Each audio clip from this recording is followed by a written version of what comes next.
চম্পার চেহারা বেশ সুঠাম এবং বড়সড়।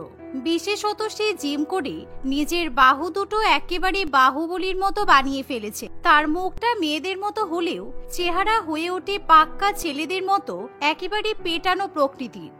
সেই কারণেই তরুণের তাকে পছন্দ হয়, কারণ তরুণ একেবারে নরম সরম। তরুণ চম্পাকে বিয়ে করে বাড়িতে নিয়ে আসে। চম্পার এরকম বাহুবলী চেহারার জন্য তাকে কিছুতেই পছন্দ করতে পারে না। একদিন, বৌমা কোথায় চললে? একটু রান্নাঘরে এসো। আমি সেই কখন থেকে একা একা লুচি বানাচ্ছি, তুমি একটু হাতে হাতে উপকার করে দিয়ে যাও। কিন্তু মা, আমি তো জিম করতে যাচ্ছি, কারণ সামনেই আমার চ্যাম্পিয়নশিপ আছে, তাই এখন লুচি বানালে আমার জিম ক্লাস কামাই হয়ে যাবে। তোমাকে আর জিম করতে হবে না, কারণ এবার যদি তুমি জিম করে নিজের হাত পা বাড়িয়ে ফেলো তাহলে তোমাকে পুরোপুরি ব্যাটা ছেলে মনে হবে। তাই তুমি রান্নাঘরে এসে লুচি বানাও, আজকে আমরা সবাই লুচি খাবো। শাশুড়ি মা এই কথা বললে চম্পার আর কিছু করার থাকে না। সে রান্নাঘরে গিয়ে লুচি বানাতে শুরু করে। কিন্তু বৌমার লুচি বানানো দেখে শাশুড়ি মা একেবারে অবাক হয়ে যায়, কারণ বৌমা তার বাহুবলী হাত দিয়ে এক হাতে প্রায় একেবারে 10টা করে লুচি বেলে ফেলে। সে কড়াইতে একসঙ্গে 10টা লুচি তেলে ভাজে। এরকম ফটাফট লুচি তৈরি করা দেখে শাশুড়ি মা একেবারে হা হয়ে তাকিয়ে থাকে। এভাবে 1 মিনিটে 10টা করে লুচি বেলতে বেলতে চম্পার হাত যেন আরো ফুলে ওঠে। চম্পার 2 হাতের মাসাল দেখে লতা দেবী একেবারে হা হয়ে দাঁড়িয়ে থাকে। এরকম বাহুবলী বডি বিল্ডার বৌমা খুব কম ঘরেই দেখা যায়। এভাবে চম্পা 15 মিনিটের মধ্যে সব লুচি বেলে ভেজে নেয়। মা গো মা, তুমি তো দেখছি খুবই শক্তিশালী। কি সুন্দর 15 মিনিটের মধ্যেই এরকম বাহুবলীর মতো হাত দিয়ে লুচি বেলে নিলে, তারপর আবার ভেজেও ফেললে। ভালোই, এরপর থেকে আমাদের বাড়িতে যখনই লুচি হবে তখনই তুমি এরকম বাহুবলী লুচি বানাবে। আসলে রোজ ডাম্বেল তুলতে তুলতে আমার হাত খুব শক্ত হয়ে গেছে, আর আমার হাত এমনিতেও শক্তিশালী, তাই আমার কাছে লুচি বানানো সেরকম কোনো ব্যাপার নয়। এই বলে চম্পা সবার সঙ্গে একসাথে বসে লুচি খেয়ে নেয়। দেখতে দেখতে আরো কিছুদিন কাটে। এরই মধ্যে জিম করে চম্পা আগের থেকে আরো বেশি শক্তিশালী হয়ে ওঠে। একদিন চম্পা রান্নাঘরে যায়, এমন সময় সেখানে তার ননদ প্রিয়া এসে বলে, ও বৌদি, আজকে সন্ধ্যাবেলা আমার কিছু বান্ধবী আসবে, আমি ওদেরকে তোমার হাতে লুচি খাওয়ানোর জন্য নিমন্ত্রণ করেছি। আচ্ছা ঠিক আছে, ওরা আসলে আমি ওদেরকে লুচি বানিয়ে খাওয়াবো। ওরা কিন্তু শুধু লুচি খাবে না, তুমি এরকম বাহুবলীর মতো হাত দিয়ে একসাথে যে এতগুলো লুচি বানাও সেই গল্প আমি ওদেরকে শুনিয়েছি, কিন্তু ওরা বিশ্বাস করতে চাইছে না। তাই ওরা এসে তোমার এরকম মোটা মোটা হাতের লুচি বানানো দেখবে। সে আবার কি? আমি কি কোনো সার্কাস করছি নাকি যে সবাই আমার হাতে লুচি বানানো দেখবে? এটা সার্কাসের থেকে অনেক বড় ব্যাপার, কারণ কোনো মহিলাই একসাথে 10টা লুচি বেলে ভাজতে পারে না। এটা একটা আলাদাই ট্যালেন্ট, আর ওরা এই ট্যালেন্টের ভিডিও রেকর্ডিং করে সোশ্যাল মিডিয়াতে আপলোড করবে। সন্ধ্যা হতে না হতে প্রিয়ার সব বান্ধবীরা প্রিয়ার বাড়িতে বাহুবলী লুচি বানানো দেখতে চলে আসে। তাদের লুচি খাওয়ার থেকে বেশি নজর থাকে চম্পার হাতের দিকে, কারণ তার হাতের বাইশেপ WWF চ্যাম্পিয়নদের মতো ফোলানো। সুতরাং এরকম হাত দিকে তারা একেবারে অবাক হয়ে যায়। তারা বাড়িতে পৌঁছানো মাত্রই সঙ্গে সঙ্গে রান্নাঘরে গিয়ে উপস্থিত হয়। তখন চম্পা সবার সামনে লুচি বানাতে শুরু করে। সে তাড়াতাড়ি করে 2 হাতে একেবারে 10টা লুচি বেলে, আর একসঙ্গে সেই লুচিগুলো ভাজতে শুরু করে। এভাবেই চম্পাকে বাহুবলী লুচি বানাতে দেখে তারা নিজে চোখে বিশ্বাস করতে পারে না। আমি বরং একটা কাজ করি, এতগুলো লুচি আলাদা আলাদা না করে আমি তোমাদেরকে একটা বড় লুচি বেলে দেখাচ্ছি, যেই লুচিটা তোমরা 10 জন মিলে একসঙ্গে বসে খেলেও শেষ করতে পারবে না। মানে আমি তোমাদের জন্য বাহুবলী লুচি বানিয়ে দিচ্ছি। এ প্রিয়া, তোর বৌদি কি বলছে রে? তোর বৌদি নাকি ওই 2 হাত দিয়ে একটা বড় লুচি বানিয়ে দেবে, আর সেটা নাকি আমরা খেয়ে শেষ করতে পারবো না। এরকম অবাক করার মতো ভিডিও রেকর্ডিং করতে করতে আমার তো ক্যামেরাই কেঁপে যাচ্ছে। অন্যদিকে চম্পা নিজের ফোলা ফোলা হাত দিয়ে কেজি কেজি ময়দা মেখে নেয়। সেই ময়দা একেবারে বড় করে গোল করে বেলে সে একটা বড় বাহুবলী লুচি ভেজে নেয়। সেই লুচির আকার এতই বড় যে গোটা টেবিল জুড়ে সেই একটা লুচি রাখলেও জায়গা অভাব পড়ে যায়। সুতরাং এরকম বড় লুচি তারা আগে কোনোদিনও দেখেনি। তারা প্রত্যেকেই সেই বাহুবলী লুচি বানানোর ভিডিও করে নেয়। তোরা দেখলি আমার বৌদি বাহুবলী সিনেমার হিরোর মতো শক্তপোক্ত, না হলে কেউ এত বড় বাহুবলী লুচি বানাতে পারে? আমার মনে হয় বাহুবলীতে আমার বৌদিকে হিরো করলে ভালো হতো। আমার বৌদির বাহুবলী লুচি জিন্দাবাদ।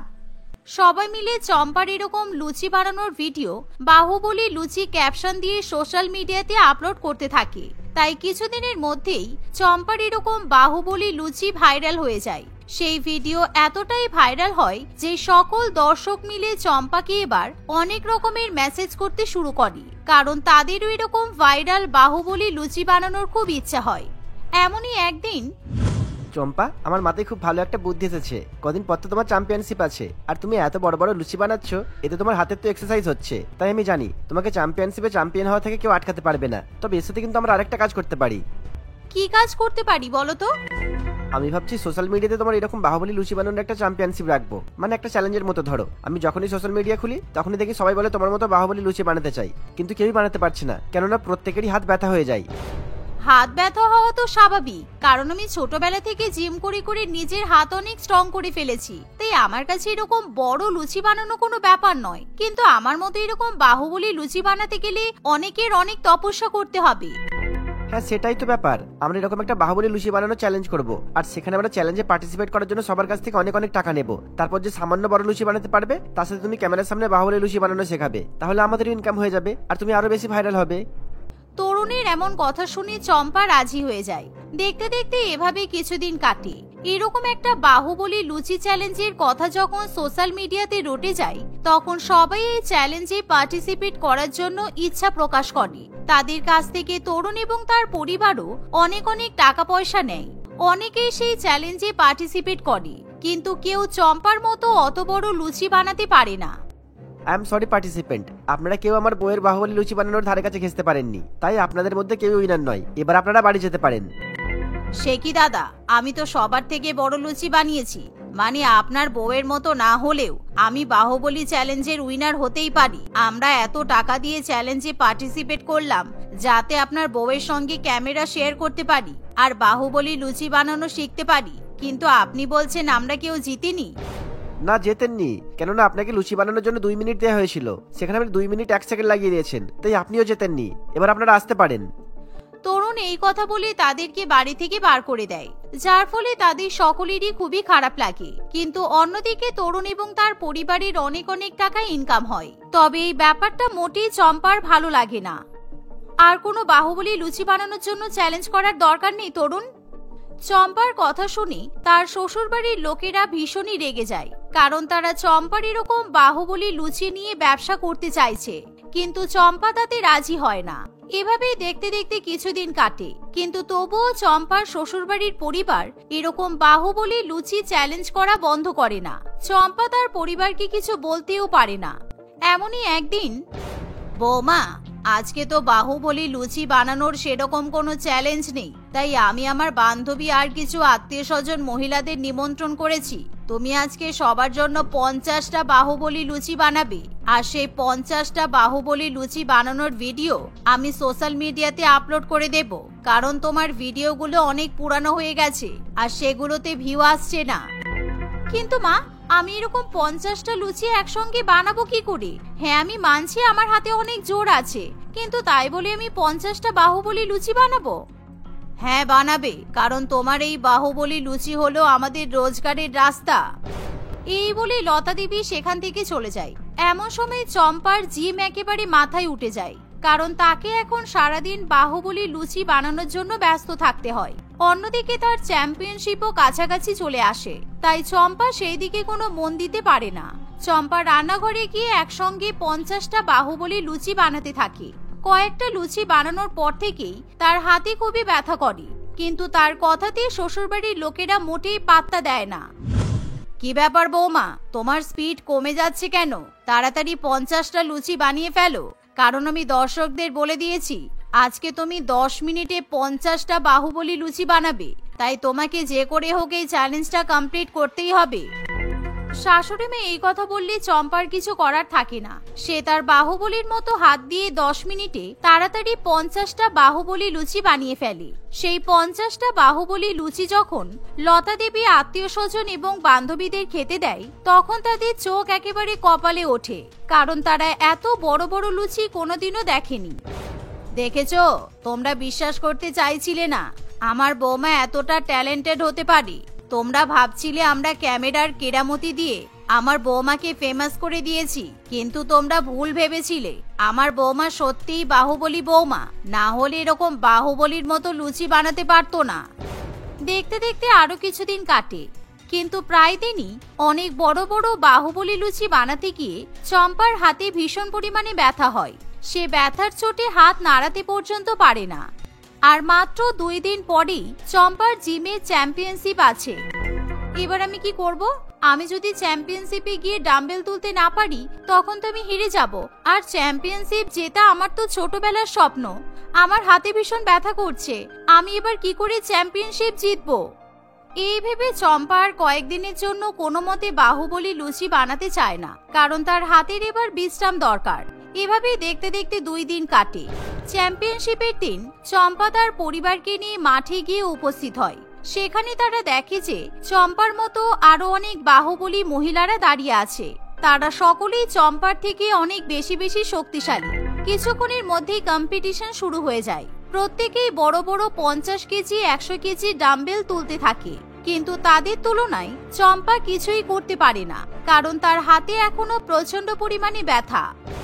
দেখুন, আপনারা সবাই অনেক শক্তিশালী, কিন্তু আমরা আপনাদের মধ্যে এমন একটা ট্যালেন্ট দেখতে চাই যেটা সবার থেকে আলাদা হতে পারে। কেননা শুধুমাত্র ডাম্বেল তুলেই চ্যাম্পিয়নশিপ জিতে নেওয়া যায় না। তাই আপনাদের মধ্যে যে কিরকম ইউনিক ট্যালেন্ট আছে সেটাই আপনারা বলুন।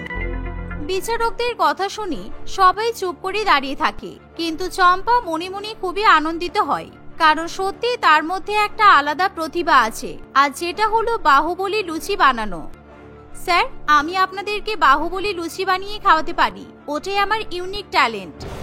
চম্পার কথা শুনে বিচারকরা একেবারে অবাক হয়ে যায়। কিছুক্ষণের মধ্যেই চম্পা বেশ কয়েক কেজি লুচি মেখে সেটা দিয়ে বড় একটা লুচি তৈরি করে। চম্পা যখন সেই বাহুবলী লুচি বানিয়ে সবাইকে খাওয়ায়, তখন সবাই ভীষণই খুশি হয়। সত্যি আপনার এই ট্যালেন্টটা দেখে আমি মুগ্ধ। তাই এই চ্যাম্পিয়নশিপ আপনি অনায়াসে জিতে নিলেন। এভাবে বাহুবলী লুচি বানিয়ে চম্পা সেইবারের মতো জিমন্যাস্টিক চ্যাম্পিয়নশিপ জিতে ফেলে। তাই সে ভীষণ পরিমাণে আনন্দিত হয়। কিন্তু সেদিনের পর থেকে চম্পা আর কখনোই সোশ্যাল মিডিয়াতে টাকা ইনকাম করার জন্য তার শ্বশুরবাড়ির কথায় রাজি হয়ে বাহুবলী লুচি বানিয়ে নিজের ট্যালেন্ট নষ্ট করে না। তার যখন ইচ্ছা হয় সে নিজের মতো বাহুবলী লুচি বানিয়ে পরিবারের সঙ্গে খাওয়া দাওয়া করে। তোমার এত সাহস কি করে হলো পাকিস্তান থেকে এখানে আসার? এত কড়া সিকিউরিটির মধ্যে দিয়ে তুমি বর্ডার পার করলে কিভাবে? ইন্ডিয়া থেকে পাকিস্তানে যাওয়া অথবা পাকিস্তান থেকে ইন্ডিয়াতে আসা তো পুরোপুরি ভাবে ব্যান্ড করা আছে। তারপরেও তোমার এখানে আসার সাহস কি করে হলো? স্যার, এই মহিলা নিশ্চয়ই পাকিস্তানি এজেন্ট। একে ছাড়বেন না স্যার, এ নিশ্চয়ই কোনো আতঙ্কবাদী সংগঠনের সঙ্গে যুক্ত আছে। স্যার, আপনারা ভুল ভাবছেন। আপনারা যেগুলো বলছেন সেগুলো একটাও ঠিক নয়। আমি শুধুমাত্র সচিনকে ভালোবাসি, আর আমি ওর ভালোবাসার টানেই জীবনের এত বড় একটা সিদ্ধান্ত নিয়েছি। তোমাদের পাকিস্তানিদের আমরা খুব ভালো করেই চিনি। তোমরা যে থালাতে খাও সেই থালাতেই ফুটো করো। এই রামু, একে আমাদের সিকিউরিটি সেলে নিয়ে চলো। না স্যার, দয়া করে এরকম করবেন না স্যার। আমার বউকে ছেড়ে দিন। আমার বউ সব সত্যি কথা বলছে। ও কোনো টেররিস্ট নয়। আমি ওকে ছেড়ে থাকতে পারবো না। আপনারা দয়া করুন, আমাদেরকে একসঙ্গে শান্তিতে থাকতে দিন আপনারা। আমরা আর কিচ্ছু চাই না। এই রামু, এই শুকনো আমটাকেও নিয়ে চল। এও নিশ্চয়ই আমাদের দেশের শত্রু। চল, এবার তোরা জেলে গিয়ে হানিমুন করবি। আজ থেকে 3 বছর আগে সীমা এবং সচিনের কাহিনী শুরু হয়েছিল। সীমা পাকিস্তানের করাচির বাসিন্দা ছিল। সে তার স্বামী এবং তার 4 ছেলে মেয়ের সঙ্গে বাস করত। সীমার 3টি মেয়ে এবং 1টি ছেলে ছিল। সীমার স্বামী কাজের সূত্রে আরবে থাকত। সেই জন্য সীমা তার ছেলে মেয়েদেরকে নিয়ে নিজের বাপের বাড়িতেই থাকত। সারাদিন একা একা বাড়িতে থাকতে থাকতে তার খুবই বিরক্ত লাগতো। সেই জন্য সে তার ফোনে ক্যান্ডি ক্রাশ গেম খেলা শুরু করেছিল। দূর, ক্যান্ডি ক্রাশ খেলতে আর ভালো লাগে না। জীবনটা যেন বড্ড বোরিং লাগছে। অন্য কোনো গেম খেলতে হবে। হ্যাঁ, আমি যদি পাবজি খেলি তাহলে কেমন হবে? পাবজি গেমটা খুবই ইন্টারেস্টিং। এক কাজ করি, আমি পাবজি ইনস্টল করি। এই বলে সীমা তার ফোনে পাবজি গেম ইনস্টল করে।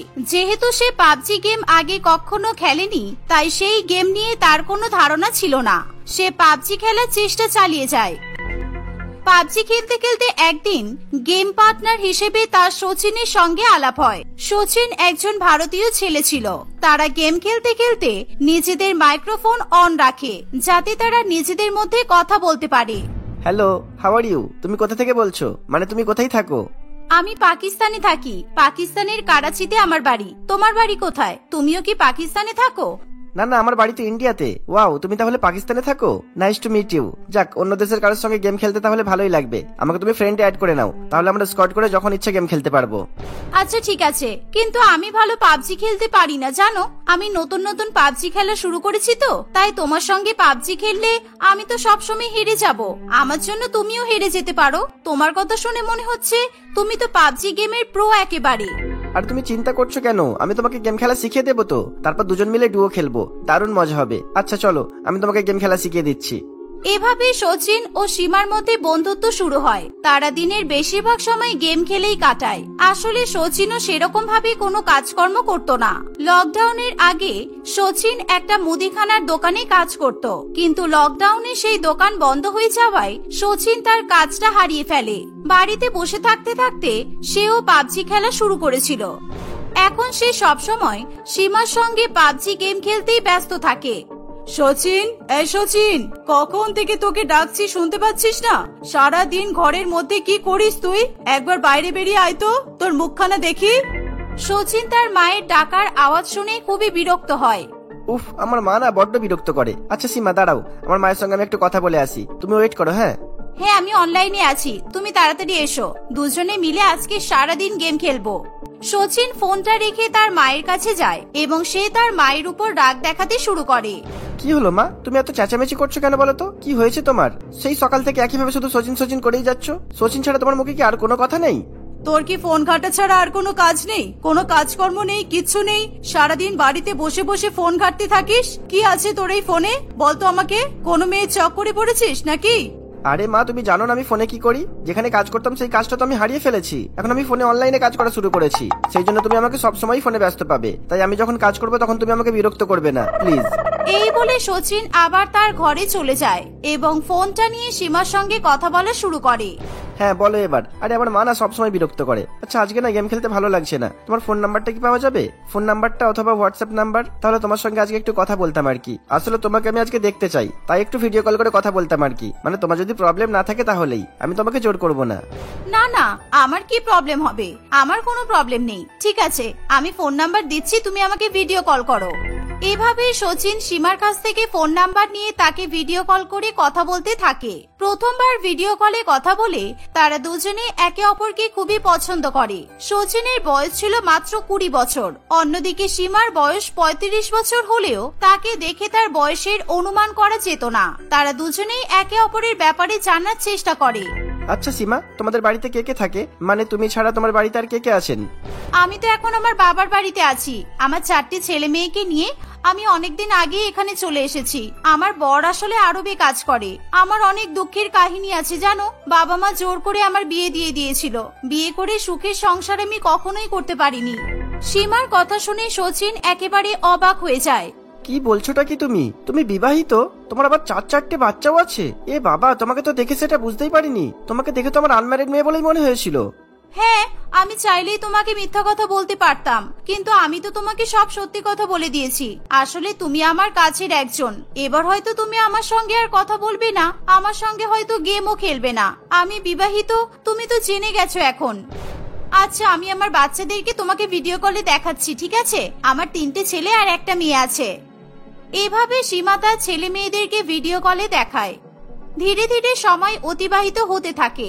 সচিন এবং সীমার সম্পর্ক অনেকটাই গভীর হয়ে আসে। তারা একে অপরের সঙ্গে কথা না বলে থাকতেই পারত না। এরকম ভাবে 3 বছর কাটে। তারা দুজনে একে অপরকে ভালোবেসে ফেলে।